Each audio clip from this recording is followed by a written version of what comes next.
Kind of an interesting article that I've got that's on the same topic is from Bloomberg. 3 hours longer, the pandemic workday has obliterated work-life balance. And so we were just kind of talking about different controls that a company could take to monitor their employees. This article talks about how they've taken a survey of people who have been working from home and to get their feel for whether or not it was all that it was cracked up to be. And what they're finding is that in the people that they surveyed, they found that they were working an extra 3 hours a day. They found that they felt like their work-life balance was gone because they felt like they didn't have an excuse to be away from the computer, and that even when people had even when people could do what they wanted to do, they felt that nagging guilt of feeling like I'm not doing what I'm supposed to do at work.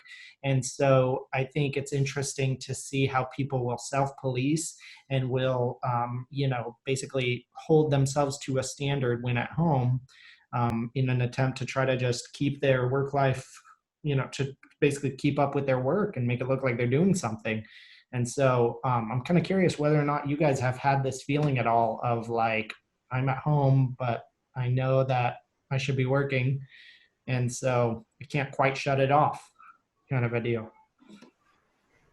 Well, I think yeah, I think a couple thoughts. One is that yeah, I mean, if you're working at home and that's also where you live and recreate and whatever, you don't have those dividing lines that you previously had, right? And so it makes it easy to just keep working, right? But I think this is interesting because I was doing some independent research on my own on a somewhat related topic. But people who know me know that I'm obsessive about my calendar. My wife makes fun of me because I'll spend hours on the weekend like going through my calendar and meticulously like scheduling everything down to this is the amount of time I'm going to sleep, and this is the time I'm going to take a shower, and this is how much I'm going to, all of that, right? And so the question that I'd had in my mind, kind of related to this topic, was what's a normal amount of downtime? So if what is the normal amount of downtime? And I also I am a big fan of the historical Benjamin Franklin and his productivity, and the very like well known for his productivity, and also the uh, being somewhat eccentric and or being that Renaissance man and just being involved in a lot of different things, which is something that I um, maybe not to my benefit, I've been victim of or done as well. And so what I did was I was Googling kind of research and articles on what other people were saying about how much downtime would be normal. And what I found a couple of different articles that basically were concluding through some research done, and this was totally unrelated to coronavirus. This was old news, right?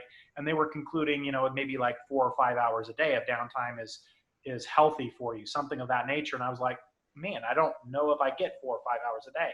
So I brought up Benjamin Franklin because I thought, well, Benjamin Franklin famously published his daily routine, and so you can go see like what his daily routine was. And so I went to see what his daily routine was, and sure enough, he's got some blocks of time that say things like figuring out your daily constitutional and deciding what good you'll do for the day and meditating on blah blah blah, right? So you kind of have to read between the lines, but I kind of interpreted Benjamin Franklin's schedule to actually result in about 4 to 5 hours of downtime a day.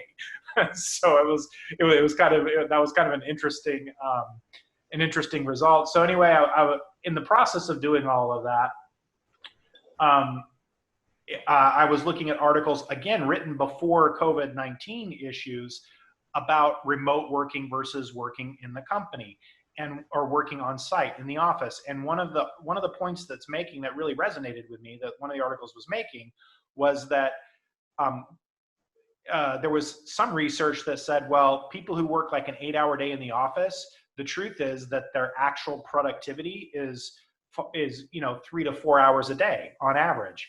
And their conclusion on that, now I don't know if that number is outrageous or right or outrageous or anything, but to get to that number, that idea, what they were talking about is, well, when you're working on site in the company, you've got a lot of time talking to colleagues, you've got a lot of time speculating about things, you've got a lot of interruptions and things that occur during your day. You might leave for lunch and come back. And so there's a lot of that kind of stuff that really detracts from your downtime.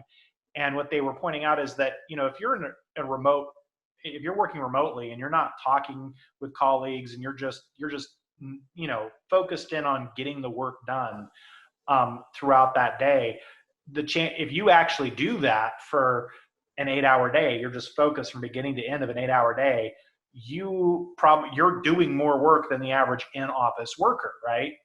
And so I think that relates to this particular point, right? Which is that being at home and in our home offices and not having that the interaction and the loss of time that comes, there's a lot of benefits from collaboration and human interaction, and that's why we do it, right? But there is overhead to it as well, and I think that with that overhead being gone, there's probably a lot of us probably are actually working and having to focus or just focusing for more hours than we normally would have if we were in the office, because we don't have the distractions and the overhead of collaborating with other people going on as much. Yeah, and I do have to mention that actually the article did bring up that productivity was actually up in the companies that they looked at, that people were reporting that same thing that you're finding, that they had more, less distraction and that sort of thing. And then there was a couple of other interesting points, is like I saw in the article that Starbucks was giving their corporate employees 20 free therapy sessions to try to help them cope with the idea of being at home. And I'm not quite, it must be a telesession of some sort. I'm not sure exactly how it works, but yeah, I just thought that was another interesting approach to solving that problem, is we're going to give out therapy until everybody feels better about what's happening to them, sort of a thing. So I can speak from personal experience. Even though we're a remote office, before the pandemic broke out, even though we are a remote office, I was meeting with clients. That takes time. You got to drive there, drive back. You face-to-face meeting, take notes. Then, you're not going to stay at their office and work. You would come back to wherever your home base is and then do some more work there. You would stop to have a phone call or something like that, or go talk to another client or a prospective client or something like that. And so with the pandemic and sheltering in place, no longer is there that drive time to go to that office. You meet on a Zoom call, and essentially you're taking back an hour of your day. Now, does that mean you just, debit, free time, credit your work time? No, not necessarily, because now I'm feeling like I'm more in front of my computer and I'm seeing all the things that need to be done more often. And I'm thinking about things for 8 hours at a clip, where before it was kind of broken up into sections of you're forced to work on something for X amount of hours, put it down and go meet with somebody, and you have this downtime in between. And then you come back and start working on either the same thing you were working before with a fresh set of eyes, and you kind of get that done. Now what you're doing is you're taking out those small breaks, I guess, in between, where your mind it kind of resets and you're kind of thinking about the problem but not executing on it. Instead, you're kind of in execution mode the whole time. And I found myself not getting distracted, but getting very ground out and having to take a stop and like walk away, kind of take your own mental break from it. But I don't know if I'm different, and I maybe get your guys' opinion on it. I'm kind of working, and my wife used to laugh at me so much because I'd be sitting on a couch and she would ask what I would be doing. And I'm like, I'm writing a paper. And she would laugh at me. What do you mean you're writing a paper? This was when I was in school. Well, I'm constantly thinking about what I want to say and how I want to frame it. And I've looked at some of the research and I'm trying to pull it all together in my head of how I want to attack this problem. So even when I'm not working, like client work is kind of always on my mind anyway. It has a way of sneaking in and I'm like, oh, I got it. Or, you know what I mean? Or thinking about how tomorrow I'm going to tackle it like this, or, oh, that was a problem today. How can I fix it tomorrow? Or I ran into this roadblock.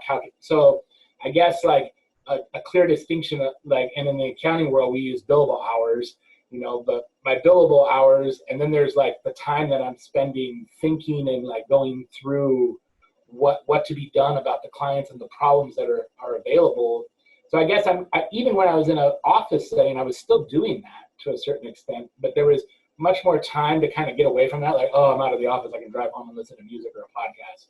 or, oh, I got home, I can eat dinner, talk to the wife, maybe play like 30 minutes of games and see what it is. But the thought is always still there, I think. So I don't know. I'd kind of like to get your guys' take on it. No, totally. I mean, I can't stop thinking about work most of the time that I'm away, and none of these kind of equations we're talking about here take into account how often our significant other has to listen to us ramble on about work. Because I can tell you that my wife gets sick of hearing about my work problems. She has zero interest in accounting, and yet she knows absolutely everything there is to know about it, because I can't stop talking about it when I'm away from it. And so I just want to say I live your truth on that, and I haven't found the answer to it yet. Nothing really shuts off the circus, so to speak. So I hope Ty has something good he can share.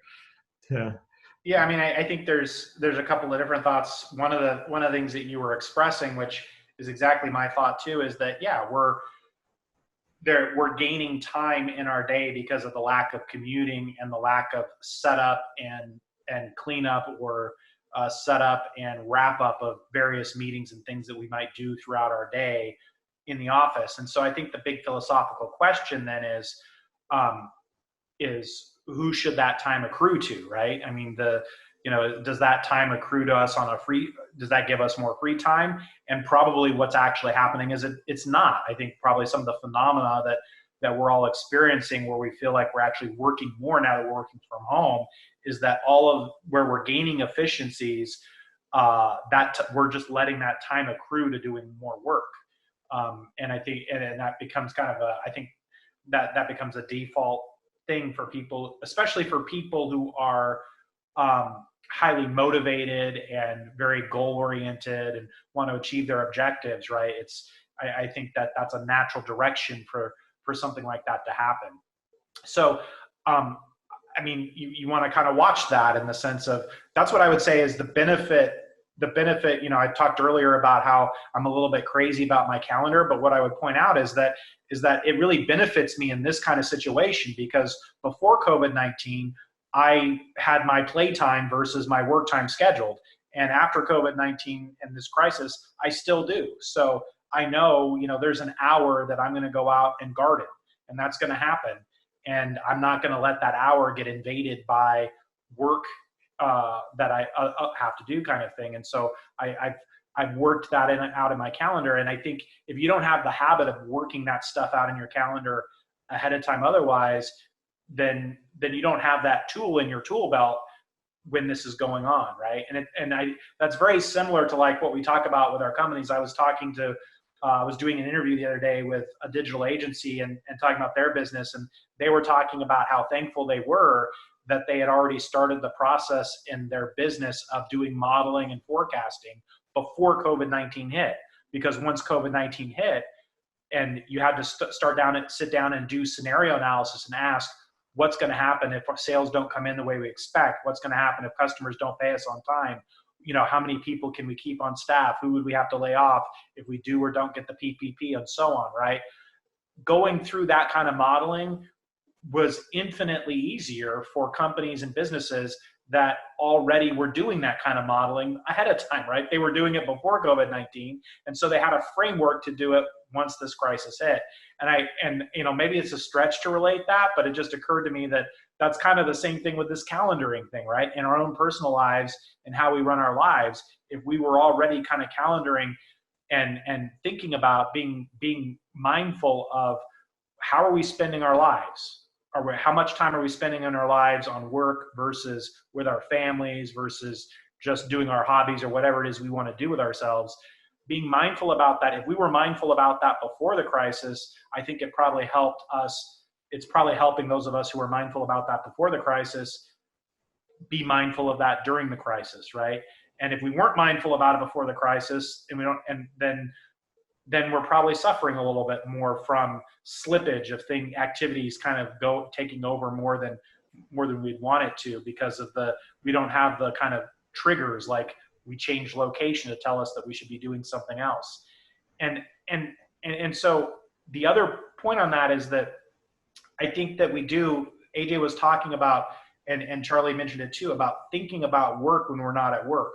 That's not unique to the working at home or the COVID-19 crisis. That's been with us and one of the aspects of being a human being is we kind of have these background processes going on, where when we take on a job, I think something as information workers and people with responsibility that we have to always acknowledge is when we take on a role, there's the hours we work, but there's also the mental weight of carrying that responsibility that is independent of the exact hours, because you can't just shut it off, right? You've taken on a role and a responsibility, and I know Charlie knows this from the roles that he's had.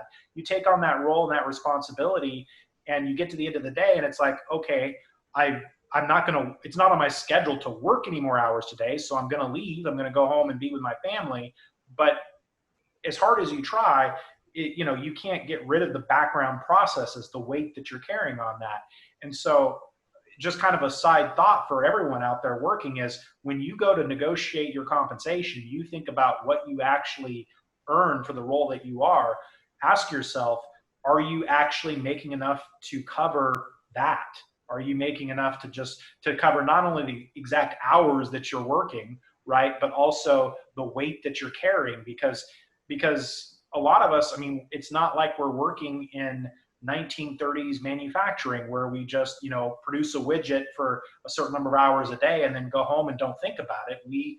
The roles and the work that we do cause us to always have that background process. And to wrap my ranting up on this, back to the point about us being, how does that relate to us working at home? Well, I think the relationship is those background processes, we probably were using change of location and the fact that we were leaving the office and coming home as one of the ways we kind of contained those background processes.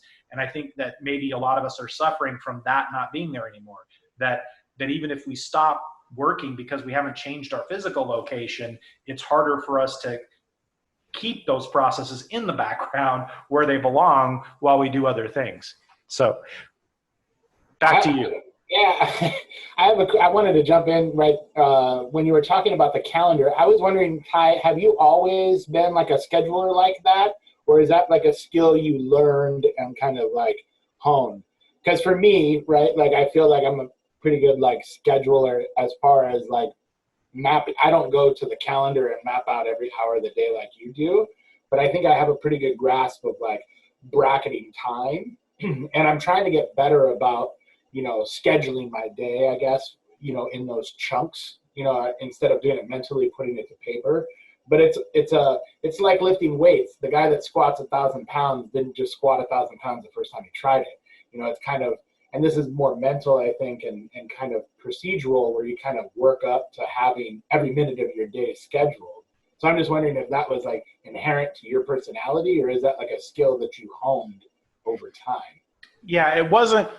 It is a skill that I developed, and I think it came about as a result, almost as a kind of a midlife realization of, hey, if I'm not careful, I'm going to get to the end of my life and not have spent the time the way I want to spend it. And so I think it's, the gradual, and I think all of us have experienced this in some way, that gradual, you keep on taking more and more responsibility from the start of your career, your professional life. And for me, my professional life started when I was maybe 25 or so. And so, as I kept taking more and more responsibility over time, it starts filling up more and more your time. And there's more people demanding time on your schedule. It's not just you, right? Early on in your career and your life, you're able to you're scheduling time and you have blocks of time where you're supposed to work, but maybe you're not carrying as much of a mental load outside of those times that you're at work. You actually are able to go home and be done with it, right? And over time, a lot of us in the information world and the information workers, as I've called it before, we're gaining more and more responsibility, where more of our time is being more, there's more demands on our time, more people kind of want to schedule part of our time. And I think I just came to a realization at one point. I was always a list maker, so I was always, very, very cautious of trying to keep track of, here's the things I have to do and crossing them off my list. But I think I did get to a point where I realized I'm not running my schedule or my life. My schedule is running me.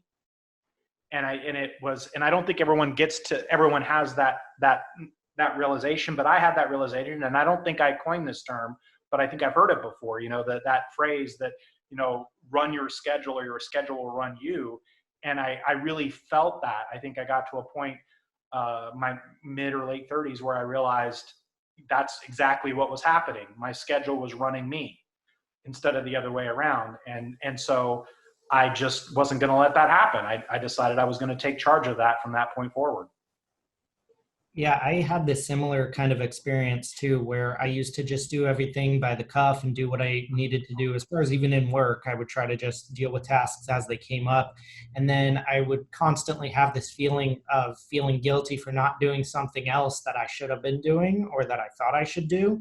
And when you look at things in terms of the timeline from when you first were made aware of some problem versus when you thought you were going to fix it, a lot of times a week doesn't sound, it sounds like a long time. So you think you can fix a problem in a week or whatever, until you sit down and start putting all of the issues onto a calendar and really seeing how they stack up or acknowledging how long they're going to take. And I think for me, that was like the breakthrough that caused me to then start using the calendar more, because it was like, you know what, I'm not going to feel guilty about things. I'm going to put things in a plan, and then I'm going to adhere to that plan. And then everything else, you can critique the plan, but once it's in place, it's there. And so the other person I've heard that's famous for doing this is that I've heard Elon Musk splits his day into 5-minute increments. And then he plans like a week or two. I don't know how far in advance, but I mean, he plans significantly in advance. And so I think that takes it to an extreme, but I think it's the same overall intuition, which is just that I want to have a plan and I want it to be clear, and I don't want to feel any kind of way about anything that's on the plan, because we all saw it. We all knew, everyone who's a stakeholder in these issues knew what the workload looked like. And I think once I did that, things have felt a lot better. But yeah, like you said, it's hard to shut it off, and yeah, sometimes isn't a substitute for feeling better about it, I guess. Yeah, 100%. That's such a great way of discussing it, because what you, I think, hit on that I didn't hit on earlier is that this kind of calendaring and thought process allows you to own your priorities, right? It's what you said, the plan, recognizing that for a lot of us, the number of things there's an endless number of things we could do, right? And there's a lot of opportunity. It's weird to say right now, because a lot of people are so scared with the economy and the coronavirus crisis. But what I've seen in my career is there's actually more opportunity than I have time to take advantage of. And so it's not a question of do I have enough opportunity? It's a question of am I going to plan and take advantage of the opportunities that I want to in a mindful way or not, right? And I think that plays into schedule. So it's so entrenched in schedule, right? Because of exactly what Charlie said. You're going to, if you just kind of set out to do whatever comes your way, and then you start feeling guilty because you're not getting things done, or you're not taking advantage of the opportunities that you wanted to. And if you kind of do more scheduling ahead of time, you have a chance to kind of sit there and look at it and recognize the trade-offs you're making.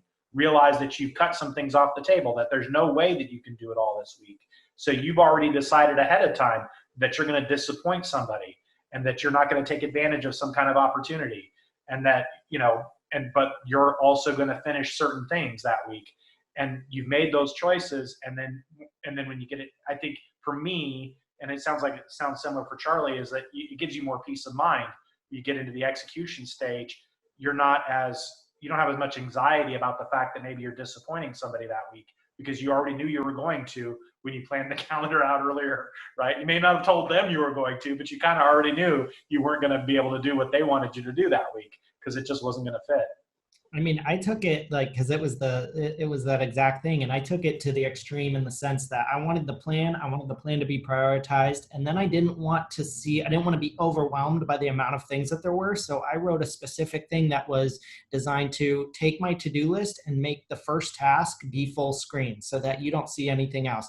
And so I hit a button, I'm immersed in that task, and nothing else but the task exists until the task is gone. And that's the only way that I found to kind of come to peace with it. And it came from actually when a company that I worked for, the owner came to me and said, I want to know how to write an email, but like, I don't want to see my inbox. I want to open a new email, but I cannot see the list of things people have emailed me because I will get lost in it. And so I found that little things like that, which are totally, silly. Like you can scroll up or down and see them. You're not really stopping yourself from doing anything, but just having that diligence helps to compartmentalize things and let you have focus. Because a lot of times it's, the other things really just aren't relevant to the task that you're doing. And it's just a matter of being able to, single-mindedly focus on any given thing. So. Yeah, I think that compartmentalizing is, that is such an interesting, a different kind of topic related to this as well. And it just reminds me that for me is a talent that I think I do have. I'm totally able to compartmentalize. And I remember my mom used to say that there could be a fire in the room and I wouldn't notice because I was too focused on whatever it is I was working on at that moment, or whatever it is that I cared about. Maybe it was a video game or a new action figure or whatever as a child.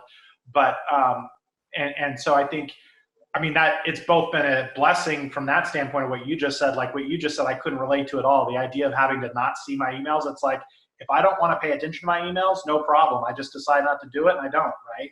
But the problem, the flip side of it is sometimes there could be something on fire and I totally miss it because I've compartmentalized it out of my head. So, well, we've probably gone way far away from that topic, but yeah, you can tell I was passionate. I have a lot of thoughts about these things. It's a good topic, and it's one that I like you said, it's one that I take personally and I think truly affects me. And so, I think it's a good topic to talk about.